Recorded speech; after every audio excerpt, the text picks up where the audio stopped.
இனிய காலை வணக்கம் அன்புக்குரிய மாணவர்களே. இன்றைக்கி ஒரு அற்புதமான குறள் பார்க்கலாம். ஒல்லும் வகையான் அறவினை ஓவாதே செல்லும் வாய் எல்லாம் செயல். இக்குறட்பா அரண் வலியுறுத்தல் என்னும் அதிகாரத்தின் கண் அமைந்துள்ளது.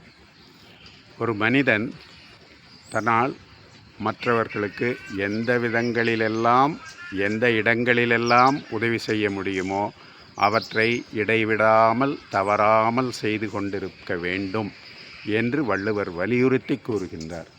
ஒல்லும் வகையான் முடிந்த விதங்களிலெல்லாம் நீ உதவி செய்வாயாக, அதுவும் ஓவாது செய்ய வேண்டும், குறைவில்லாமல் தடையில்லாமல் செய்து கொண்டே இருக்க வேண்டும் நற்காரியங்களை.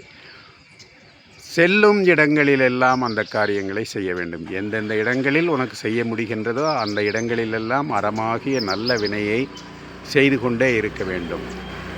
அதாவது இல்வாழ்க்கையில் வாழ்கின்றவர்கள் இல்வாழ்க்கையின் பொருளாதாரத்துக்கு ஏற்ப அறச்செயல்களை செய்ய வேண்டும். துறவிகளாக இருப்பவர்கள் அவரது யாக்கை நிலைக்கேற்ப அறத்தை செய்ய வேண்டும். அப்படி செய்யும் பொழுது இல்வாழ்க்கையாக இருந்தாலும் துறவு வாழ்க்கையாக இருந்தாலும் மனம், மொழி, மெய்கள் இவை தூய்மையாக இருக்க வேண்டும். அதாவது மனம் நல்லதையே சிந்தித்து மற்றவர்களுக்கு கூற வேண்டும். சொல்லும் செயல்கள் தூய்மையானதாக இருக்க வேண்டும். அதே மாதிரி செய்கின்ற செயல்களும் தூய்மையாக இருந்தால் அது மற்றவர்களுக்கு பயன்பட்டு அவர்கள் சிறப்போடு வாழ உறுதுணையாக இருக்கும். எனவே அறமாகிய நல்ல வினைகளை ஓவாது செய்து கொண்டே இருப்பீர்களாக. வாழ்த்துக்கள் சாம்பியன்ஸ்.